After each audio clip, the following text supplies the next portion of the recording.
కోపంతో నిన్ను చూసే వాళ్ళకి నీ పశ్చాత్తాపంతో పనిలేదు. వీళ్లే కాదు, నీ చుట్టూ ఉన్న ఇంకో 100 మంది నిన్ను 100 రకాలుగా చూడొచ్చు. వాళ్ళందరూ వాళ్ల లోపల ఉన్న ఎమోషన్తోనే నిన్ను చూస్తారు. నిన్ను నిన్నుగా చూడగలిగేది ఆ పైవాడి తర్వాత నువ్వు మాత్రమే.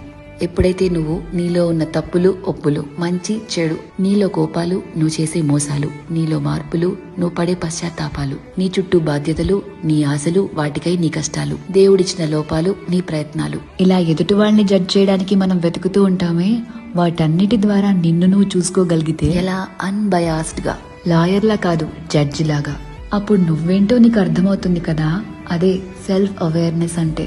సెల్ఫ్ అవేర్నెస్ నీకు చాలా ప్రశాంతతనిస్తుంది.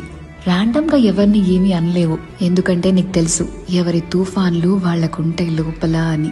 ఒకరిని జడ్జ్ చేయటం చాలా ఈజీ అబ్బా, కానీ నిన్ను నువ్వు జడ్జ్ చేసుకోగలిగితే personal growth, peace of mind అన్నీ దొరుకుతాయి. అందుకే